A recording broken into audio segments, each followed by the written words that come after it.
Welcome again in new star classes. This is Vinod Bhargava और हम discuss कर रहे थे क्लास 10 में टेंस को, और टेंस में हमने अपना पहला टॉपिक प्रेजेंट इंडेफिनिट टेंस को हमने डिस्कस कर लिया और उसके जो फिल इन द ब्लैंक्स के जो रूल है वो भी हम डिस्कस कर चुके हैं। अब हम डिस्कस करेंगे इस टेंस के अगले वाले पार्ट्स को, जिसमें प्रेजेंट इंडेफिनिट का अगला पार्ट है जिसको हम कहते हैं present continuous tense. Present continuous tense, okay. तो प्रेजेंट के अंदर हम प्रेजेंट इंडेफिनिट को कंप्लीट कर चुके हैं और हम ये भी कंप्लीट कर चुके हैं how to fill up and which kind of rules are going to on and use in present indefinite tense. But now we will discuss today present continuous tense. तो सबसे पहले प्रेजेंट कॉन्टिन्यूअस टेंस के pattern के बारे में जानते हैं कि इसका पैटर्न क्या होता है, how to identify in Hindi and English. Hindi के लिए जनरली मैंने आपको बताया था कि यहाँ हिंदी का ज़्यादा वो नहीं है, ज़्यादा इंपॉर्टेंस नहीं है, लेकिन फिर भी थोड़ा सा जनरली हम उसको थोड़ा समझने के लिए थोड़ा सा उसके बारे में चर्चा करेंगे। बाकी हम ज़्यादातर डिस्कस करेंगे इंग्लिश में, कि इंग्लिश में जो सेंटेंस आते हैं तो आपके लिए सबसे ज़रूरी हो जाता है कि आप उसको कैसे रिकॉग्नाइज करें, कैसे पहचानें और आप उसको सेंटेंस के अंदर किस तरीके से फिलअप करें। तो प्रेजेंट कॉन्टिन्यूअस टेंस में देखो यहाँ पर क्लियर है, यहाँ लिख रखा है कॉन्टिन्यूअस। कॉन्टिन्यूअस का मतलब ही होता है लगातार, यानी कि यहाँ जो कॉन्टिन्यूअस है उसका सीधा संबंध है क्रिया से। यहाँ पर जो क्रिया है वर्ब है वो लगातार रनिंग में रहती है, जारी। काम अभी जो भी होता है, जो सब्जेक्ट के द्वारा जो भी काम होता है, जो भी एक्टिविटी होती है वो अभी रनिंग में है। तो ध्यान रखना, जब जब कॉन्टिन्यूअस रहता है तब तब क्या रहता है, V1 में ing रहता है, यानी वर्ब की फर्स्ट फॉर्म में क्या लगता है, ing।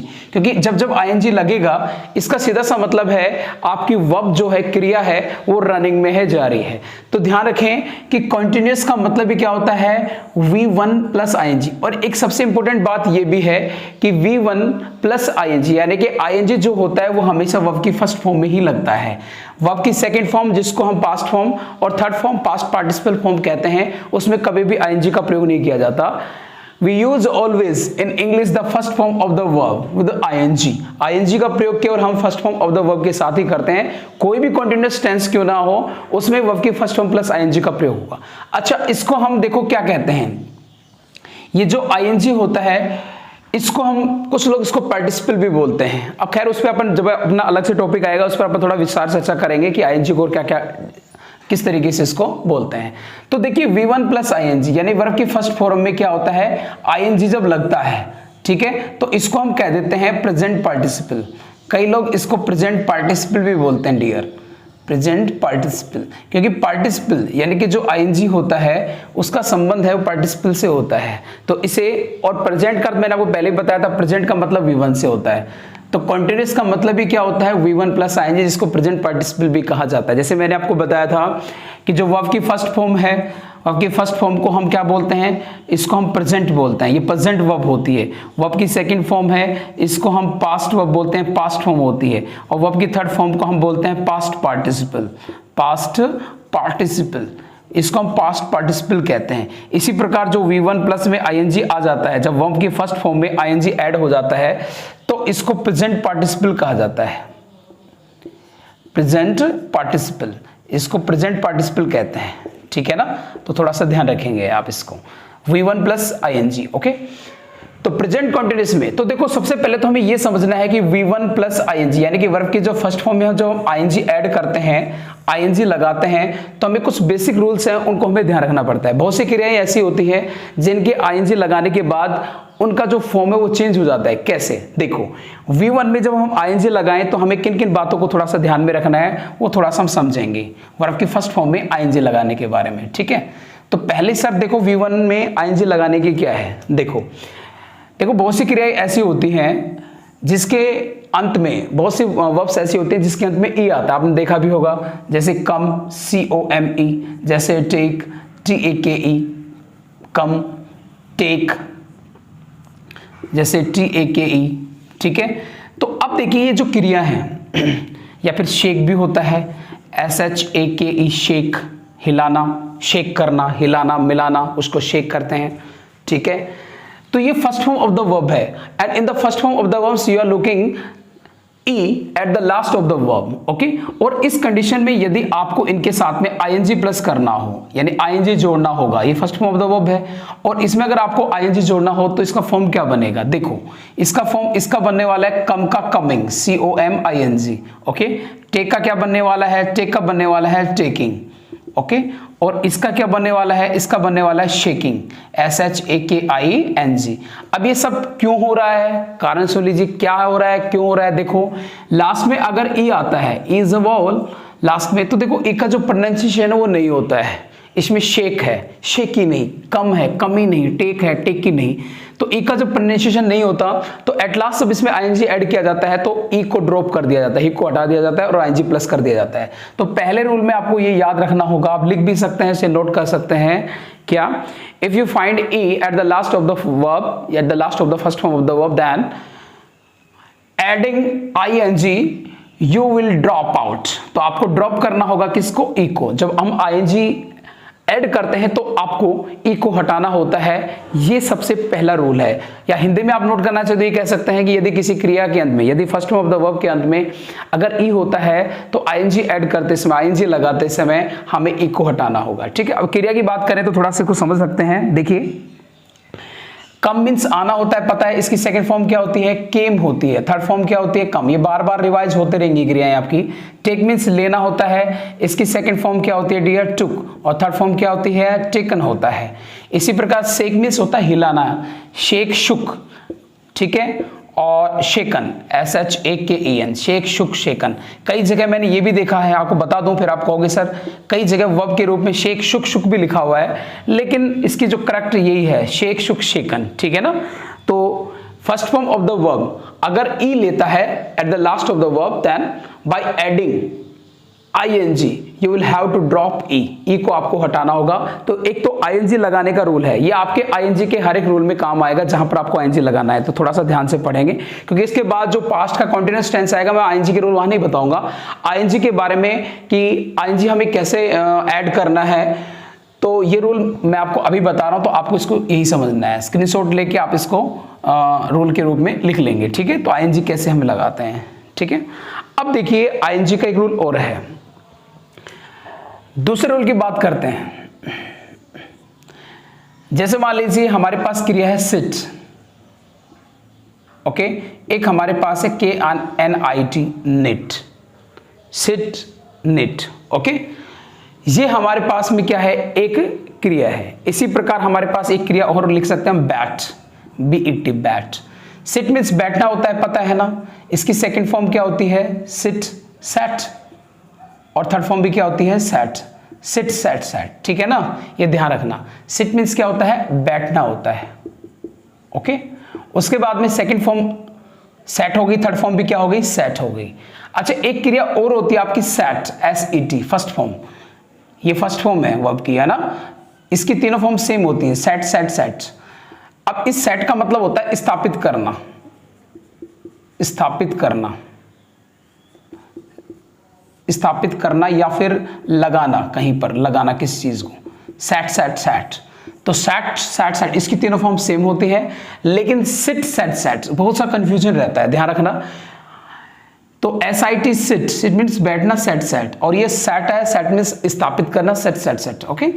अब है निट, निट मीन्स होता है बुनना, बुना, बुनाई करना, या बुनना, बुनाई करना, या फिर बुनना भी लिख सकते हो आप।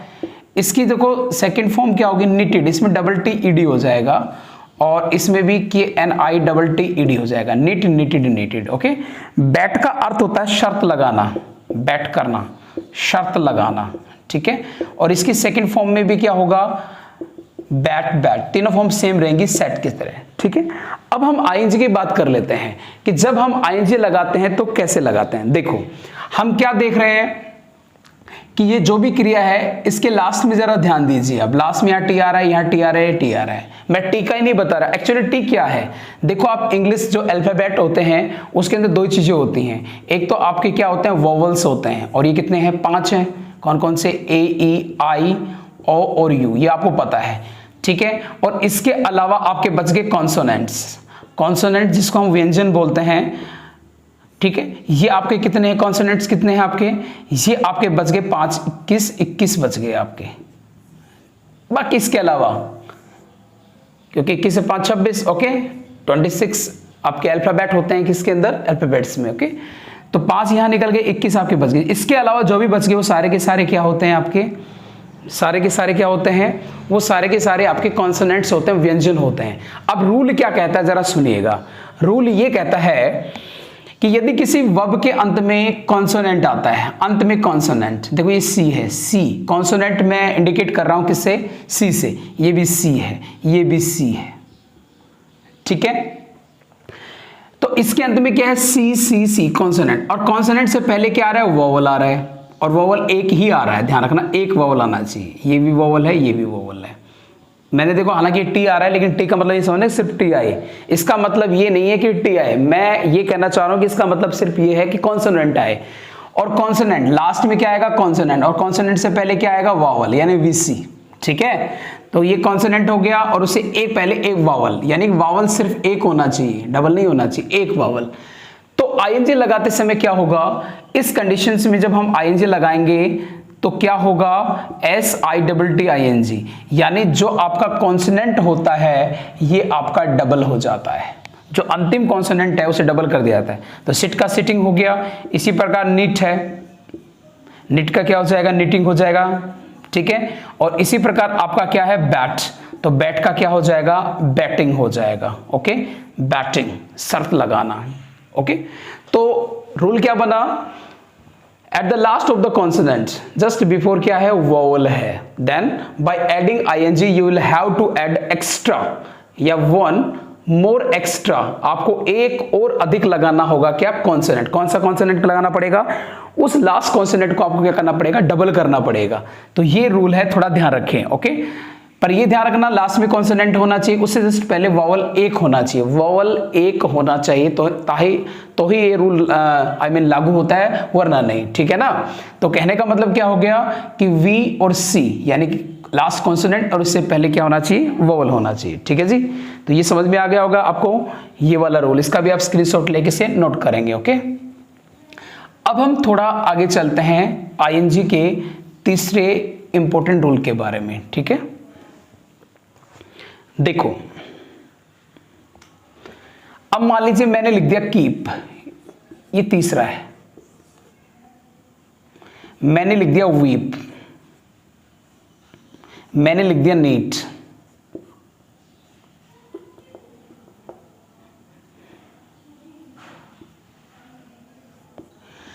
अब जरा देखिए इन सब में लास्ट में कॉन्सोनेंट है, यहां भी कॉन्सोनेंट है, यहां भी कॉन्सोनेंट है, ओके। लेकिन इससे जस्ट पहले ये वोवल है, ये वोवल, दो वोवल आ गए, ये वोवल, ये वोवल, ये वोवल, ये वोवल, यानी लास्ट में कॉन्सोनेंट है, लेकिन उससे पहले क्या है, वोवल है, लेकिन डबल है। ऐसी कंडीशन में यदि आईएनजी जोड़ना पड़े, यदि ऐसी कंडीशन में आईएनजी जोड़ना पड़ता है तो लास्ट कॉन्सोनेंट आपका डबल नहीं होगा। जो कॉन्सोनेंट है आपका, कॉन्सोनेंट है यानी जो व्यंजन है लास्ट वाला, जो लास्ट कॉन्सोनेंट है वो आपका डबल नहीं होगा डियर, डबल नहीं होगा, ठीक है। तो रूल क्या बन गया, यदि कॉन्सोनेंट से पहले एक वावल आता है तो अंतिम कॉन्सोनेंट को डबल कर दिया जाता है, लेकिन अगर वावल डबल आते हैं तो जो कॉन्सोनेंट होता है वो क्या रहेगा, जो कि त्यों बना रहेगा, उसमें कॉन्सोनेंट डबल नहीं होगा। तो इसी प्रकार कीप का अपन क्या लिख सकते हैं, कीपिंग लिख सकते हैं, ठीक है। वीप का अपन क्या लिख सकते हैं, वीपिंग लिख सकते हैं, ठीक है। इसी प्रकार नीट का अपन क्या लिख सकते हैं, नीटिंग लिख सकते हैं, ठीक है। नीट का मतलब होता है साफ, स्वच्छ, नीट करना, ओके, नीट, नीटेड, नीटेड। अच्छा इनकी फॉर्म देखिए आप, कीप, कीप रखना होता है, कीप मीन्स क्या होता है, रखना, ओके। वीप मीन्स क्या होता है, रोना होता है। और नीट का अर्थ होता है साफ, स्वच्छ, वर्ब के रूप में भी आता है ये, जिसका मतलब होता है साफ करना, साफ करना, ओके। तो देखो इसमें कीप की सेकंड फॉर्म हो जाती है कैप्ट। जब डबल ई पी आ रहा है तो एक ई इस्तेमाल करेंगे और इस पी के बाद में टी लग जाता है, सेकंड फॉर्म। और थर्ड फॉर्म भी क्या रहेगी, कैप्ट रहेगी। इसी प्रकार वीप है, वीप की भी क्या बन जाएगी, सेम वही प्रोनाउंसिएशन बनेगा, keep weep, kept wept, wept, kept, wept. लेकिन नीट साफ रखना, इसकी बनेगी आपकी नीटेड, ओके, नीटेड। और इसका भी क्या बनेगा, थर्ड फॉर्म भी क्या बनेगी, नीट, नीटेड, नीटेड, ओके। तो आपको रूल याद हो गया। पहला रूल आपका है लास्ट में अगर ई होता है तो आईएनजी लगाते समय ई को हटा दिया जाता है। दूसरा रूल, यदि कॉन्सोनेंट सिंगल एक कॉन्सोनेंट होगा, अगर एक कॉन्सोनेंट हो उससे जस्ट पहले वावल एक होता है, या ये कहें अंतिम वर्ब के रूप में लास्ट कॉन्सोनेंट से पहले एक वावल होता है, तो आईएनजी प्लस करते समय या आईएनजी ऐड करते समय उस कॉन्सोनेंट को डबल कर दिया जाता है। लेकिन अगर कॉन्सोनेंट जो है उससे जस्ट पहले वावल डबल होते हैं तो ये रूल लागू